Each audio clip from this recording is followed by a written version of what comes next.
Hello everyone, ఈ video నచ్చినట్లయితే like చేయండి, షేర్ చేయండి, సబ్స్క్రైబ్ చేసుకోండి. సో నేను టమాటాలతో అయితే ఒక చట్నీ అయితే ప్రిపేర్ చేశాను అనమాట.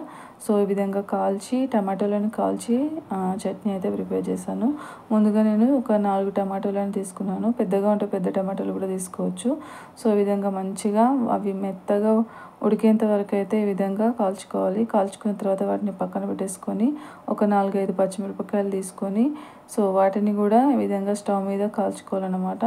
సో ఇందులోనే మనము వెల్లుల్లిపాయ ఒకవేళ గడ్డ ఉంటే గడ్డను కాల్చుకోవచ్చు, లేదంటే ఇలా 2-3 వెల్లిపాయలను తీసుకొని వాటిని కూడా కాల్చుకోవాలి. చూడండి, ఈ విధంగా కాలిన తర్వాత పైన స్కిన్ ఉంటుంది కదా, సో ఆ స్కిన్ని మొత్తం తీసేయాలన్నమాట. టమాటాలకి పైన స్కిన్ వస్తుంది కదా, సో ఆ స్కిన్ మొత్తం తీసేసి అన్నిటికీ అదే విధంగా చేయాలి. పచ్చిమిరపకాయలకి, టమాటాలకి, సో అన్నిటికీ అదే విధంగా చేసుకోవాలన్నమాట. ఇక్కడ నేనైతే మొత్తం స్కిన్ మొత్తం తీసేసిన తర్వాత వీటిని మనము దంచుకోవాలన్నమాట. ఒక గిన్నెలోకి వేసుకొని విధంగా పప్పు గుత్తి ఉంటే పప్పు గుత్తి, లేకపోతే మనం మామూలుగా దంచేది ఉంటుంది కదా, దాంతోనైతే మనము ఇలా మెత్తగా దంచుకోవచ్చు.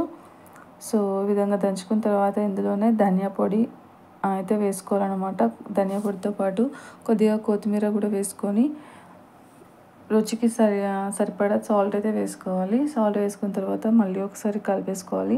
ఇందులో మనం అసలు ఆయిల్ యూజ్ చేయలేదు. సో చాలా మంచి రెసిపీ అండ్ హెల్దీ రెసిపీ అన్నమాట. సో చుక్క నూనె లేకుండా అయితే ఈ రెసిపీని అయితే మనం ప్రిపేర్ చేసుకోవచ్చు. అండ్ టేస్ట్ కూడా చాలా బాగుంటుంది. సో చాలా టేస్టీగా ఉంటుంది. దీన్ని మనము వేడి అన్నంలోకి వేసుకొని తింటే మాత్రం చాలా బాగుంటుంది అన్నమాట.